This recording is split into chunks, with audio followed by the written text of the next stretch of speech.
Hello everyone, welcome back to our channel. आज की इस वीडियो में हम लोग ये सीखने वाले हैं कि टैली प्राइम में क्रेडिट नोट वाउचर एंट्री कैसे रिकॉर्ड करी जाती है। So let's start. सबसे पहले हम लोग ये जान लेते हैं कि क्रेडिट नोट वाउचर होता क्या है और इसका यूज़ कब किया जाता है। तो जब भी कस्टमर गुड्स रिटर्न करता है या फिर सेल इनवॉइस में कोई मिस्टेक हो जाती है या फिर कोई एक्स्ट्रा अमाउंट चार्ज हो जाता है, तो सेलर अपने बायर को क्रेडिट नोट इशू करता है। ये कुछ स्पेसिफिक रीजंस है जिन केसेस में क्रेडिट नोट इशू किया जाता है। जैसे सेल्स रिटर्न के केस में अगर कोई बायर अपने जो सेलर है उसको कुछ गुड्स रिटर्न करता है तो उस केस में क्रेडिट नोट जो सप्लायर है वो क्रेडिट नोट इशू करता है। और अगर सपोज़ कोई एक्स्ट्रा अमाउंट चार्ज हो जाता है, सपोज़ हमारे गुड्स की वैल्यू थी 1 लाख रुपए और हमने गलती से उसे 1,10,000 रुपये चार्ज कर दिया इन्वॉइस में, तो उस केस में फिर इन्वॉइस को ठीक करने के लिए भी उसकी वैल्यू एक्सेस वैल्यू को ठीक करने के लिए सप्लायर जो होता है वो क्रेडिट नोट इशू करता है अपने बायर को। और अगर आप आफ्टर सेल कोई डिस्काउंट दिया गया है सप्लायर के द्वारा, तो उस केसेस में भी क्रेडिट नोट इशू किया जाता है। या फिर सेल इनवॉइस में किसी भी तरह की कोई एडजस्टमेंट करनी हो तो उस केसेस में भी क्रेडिट नोट इशू किया जाता है। नेक्स्ट क्वेश्चन है कि क्रेडिट नोट इशू करने से हमारी बुक्स ऑफ अकाउंट पे क्या इफ़ेक्ट पड़ता है। जब भी आप क्रेडिट नोट इशू करते हैं तो उससे हमारी सेल्स कम हो जाती है, प्लस जो हमें अपने कस्टमर से अमाउंट रिसीवेबल होने वाला है तो वो अमाउंट भी हमारा क्रेडिट नोट इशू करने से कम हो जाता है। अब हम कुछ प्रैक्टिकल एंट्रीज रिकॉर्ड करके देख लेते हैं कि क्रेडिट नोट टैली में कैसे रिकॉर्ड किया जाता है। हमने इंडियन ट्रेडिंग कंपनी को 14 दिसंबर को ये सेल किया था एलईडी टीवी, 4 यूनिट सेल किया था। 2 लाख का वैल्यू था जिसका, जिसपे जीएसटी लगाया, सीजीएसटी एसजीएसटी 18,000। तो टोटल इनवॉइस वैल्यू थी 2,36,000। तो हम ये मान लेते हैं कि जो हमारा कस्टमर है इंडियन ट्रेडिंग कंपनी, इसने हमें 1 यूनिट रिटर्न कर दिया है। तो इसके लिए अब हमें क्रेडिट नोट इशू करना पड़ेगा। तो अब देखते हैं कि हम टैली में क्रेडिट नोट कैसे रिकॉर्ड किया जाता है। इसके लिए आपको गेटवे ऑफ टैली पे आना है, फिर उसके बाद वाउचर में जाना है और यहाँ आपको क्रेडिट नोट वाउचर की शॉर्टकट की प्रेस करनी है जो होती है Alt+F6। इससे आपका क्रेडिट नोट वाउचर ओपन हो जाएगा। कई बार क्या होता है कि टैली में क्रेडिट नोट वाउचर एक्टिवेट नहीं होता है, तो उसको एक्टिवेट करने के लिए आपको यहाँ पे F10 प्रेस करना है या फिर आप यहाँ से मैनुअली इस पर क्लिक कर सकते हैं और यहाँ से आप शो इनएक्टिव पे क्लिक करेंगे। जो भी अगर सपोज़ अगर आपका जो क्रेडिट नोट वाउचर है वो इनएक्टिव होगा तो आपको यहाँ पे शो कर देगा, यहाँ से आप उसे एक्टिवेट कर सकते हैं। सो आप फिर से बैक आ जाते हैं हम क्रेडिट नोट वाउचर पे। हमने जो क्रेडिट नोट इशू करना है हमें करना है इंडियन ट्रेडिंग कंपनी को, और यहाँ पे हमें जो सेल्स का लेज़र सिलेक्ट किया था वही लेज़र हमें दोबारा से यहाँ पे सिलेक्ट कर लेना है, क्योंकि जितनी हमने सेल करी थी हमारी सेल अब क्रेडिट नोट इशू करने से रिड्यूस हो जाएगी। हमने 4 टीवी सेल किया था तो कस्टमर ने हमें 1 टीवी रिटर्न कर दिया है, तो इसलिए हमारी सेल कम हो जाएगी। तो हमें अपनी सेल कम करनी है, इसलिए दोबारा से हमें अपना सेल का लेज़र ही सिलेक्ट कर लेना है यहाँ पे। और यहाँ पे हमारी जो आइटम था वो था एलईडी टीवी, और जो कस्टमर है उसने हमें 1 टीवी रिटर्न किया था, तो हमें यहाँ पे एक क्रेडिट टीवी का क्रेडिट नोट इशू करना है 50,000 के रेट से। और इसके बाद यहाँ पे आप टैक्स डाल देंगे सीजीएसटी।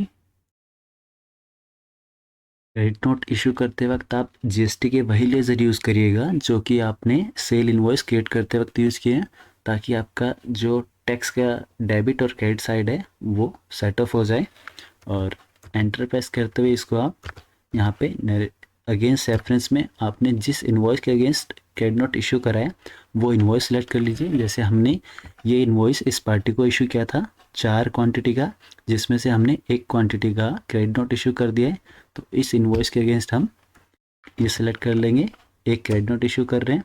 और यहाँ पे आप नरेशन डाल दीजिए, being credit note issued to Indian trading company for 1 quantity, और एंटर प्रेस करते हुए सेंटर को आप सेव कर दीजिए।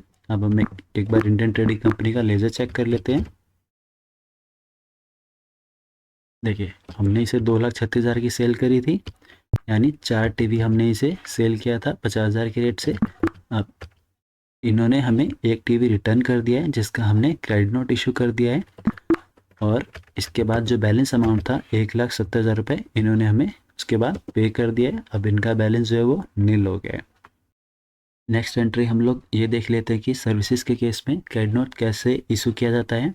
हमारी एक पार्टी है नव्या पार्टनरशिप फर्म, जिसको हमने 1,18,000 रुपये की सर्विसेज प्रोवाइड की थी। सपोज़ हम ये मान लेते हैं कि हमें इस पार्टी को 50% के लिए क्रेडिट नोट इशू करना है। तो इसके लिए आपको क्या करना है, यहाँ से प्रेस करना है ऑल्ट आई, और क्रेडिट नोट की वाउचर की शॉर्टकट की प्रेस करनी है ऑल्ट F6। और सपोज़ अगर आप ये क्रेडिट नोट वाउचर का जो नंबरिंग है इसे चेंज करना चाहते हैं ऑटोमेटिक, तो इसके लिए आपको जाना है गेटवे ऑफ टैली पे। यहाँ से आपको जाना है ऑल्टर में, और यहाँ से सिलेक्ट करना है आपको वाउचर टाइप, और यहाँ से आपको सिलेक्ट करना है क्रेडिट नोट, एंड आपको एंटर प्रेस करते हुए मेथड ऑफ वाउचर नंबरिंग को करना है ऑटोमेटिक और मैनुअल ओवरराइड। और यहाँ पे प्रिवेंट क्रिएटिंग डुप्लीकेट वाउचर को यहाँ पे यस कर देना है। इससे क्या होगा कि आपका कभी भी डुप्लीकेट वाउचर नंबर क्रिएट नहीं होगा। और सेट एडिशनल नंबरिंग डिटेल्स को यहाँ पे यस करना है।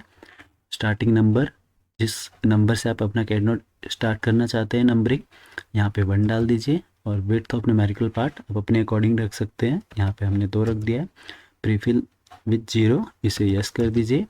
और अगर आप मंथली क्रिएट करना चाहते हैं तो आपको यहाँ पे मंथ वाइज डालना पड़ेगा। अगर आप ईयरली क्रिएट करना चाहते हैं, एक ही पूरे एक साल में एक सीरीज़ रखना चाहते हैं, तो आप यहाँ पे फर्स्ट डेट सेलेक्ट कर लीजिए अपने फाइनेंशियल ईयर की, स्टार्टिंग नंबर डाल दीजिए, पीरियोडिसिटी अगर आप ईयरली वीकली मंथली जो भी चेंज करना चाहते हैं उसके अकॉर्डिंग यहाँ पे सिलेक्ट कर लीजिए। हम ईयरली रखते हैं। और यहाँ पे आपको प्रीफिक्स रखना है, यहाँ पे आप डेट सेलेक्ट कर देंगे। प्रीफिक्स का मतलब होता है जो आपके क्रेडिट नोट नंबर के आगे वाली सीरीज होती है वो क्या सेलेक्ट करनी है। जैसे हमने यहाँ पे लगा दिया CN स्लैश, और यहाँ पे हमने डाल दिया 2526, और सफिक्स हमारे केस में कुछ नहीं रहेगा। तो आप इसे एंटर प्रेस करके यहाँ पे सेव कर दीजिए।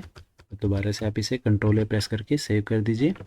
दोबारा से हम क्रेडिट नोट वाउचर में चलते हैं। ये देखिए अब हमारा क्या हो रहा है, ऑटोमेटिक ये क्रेडिट नोट नंबर स्टार्ट कर देगा लेना। कंट्रोल H प्रेस करके आप वाउचर मोड चेंज कर सकते हैं। जैसे हमें यहाँ पे एंट्री करनी है एज वाउचर मोड में, तो हमने यहाँ पे एज वाउचर मोड सेलेक्ट कर लिया। और जो हमारी डेट है हम डेट डाल देते हैं 21 दिसंबर, और फिर एंटर प्रेस करते हुए क्रेडिट में आपको उस पार्टी को क्रेडिट करना है जिसको आप क्रेडिट नोट इशू कर रहे हैं। जैसे हम नव्या पार्टनरशिप फर्म को क्रेडिट नोट इशू कर रहे हैं, सो आपको नव्या पार्टनरशिप का लेजर सेलेक्ट कर लेना है, और यहाँ पे वो वैल्यू डाल देनी है जिस वैल्यू के लिए आप क्रेडिट नोट इशू कर रहे हैं। जैसे हम 50% के लिए हमने 1,18,000 की सेल करी थी, और हम 50% के लिए क्रेडिट नोट इशू कर रहे हैं, तो हमने 59,000 सेलेक्ट कर दिया। एंड यहाँ पे आपको टाइप ऑफ रेफरेंस में वो इन्वॉइस सेलेक्ट करना है जिस इन्वॉइस के अगेंस्ट आप क्रेडिट नोट इशू कर रहे हैं। हमने जैसे नव्या पार्टनरशिप फर्म को 1,18,000 रुपये की सेल करी थी, और उसके अगेंस्ट हम 50% का क्रेडिट नोट इशू कर रहे हैं, तो हमें ये इन्वॉइस सेलेक्ट कर लेना है और 59,000 यहाँ से क्रेडिट कर देना है। डेबिट साइड में आपको वो लेजर सेलेक्ट करना है जो आपने सेल्स वाउचर में यूज़ किया था, तो हमें रिवेन्यू फ्रॉम सर्विसेज ये सिलेक्ट कर लेना है। यहाँ पे आपको डालना है टैक्सेबल वैल्यू जो कि हमारी है 50,000, एंड फिर उसके बाद आपको यहाँ पे टैक्स में वो लेज़र सेलेक्ट करना है जो आपने सेल्स लेज़र वाउचर क्रिएट करते वक्त यूज़ किया था, GST आउटपुट। और यहाँ पे आपको एंट्री में लिख देना है, नरेशन डाल के इसे आप सेव कर दीजिए। हम एक बार नव्या पार्टनरशिप फर्म का लेज़र चेक कर लेते हैं। ये देखिए हमने इसे 1,18,000 की सेल करी थी और 50% का क्रेडिट नोट इशू कर दिया है। देन बैलेंस जो पेमेंट है हमारा वो इस पार्टी ने 22 दिसंबर को हमें ट्रांसफ़र कर दिया है, और अब इस पार्टी का बैलेंस 0 आ रहा है। तो आज की इस वीडियो में हमने ये सीखा है कि टैली प्राइम में क्रेडिट नोट वाउचर में एंट्री कैसे रिकॉर्ड करते हैं और क्रेडिट नोट कब यूज़ होता है। सो ऐसी ही वीडियोज़ के लिए आप इस चैनल को सब्सक्राइब और फॉलो करना मत भूलना। Thanks for watching.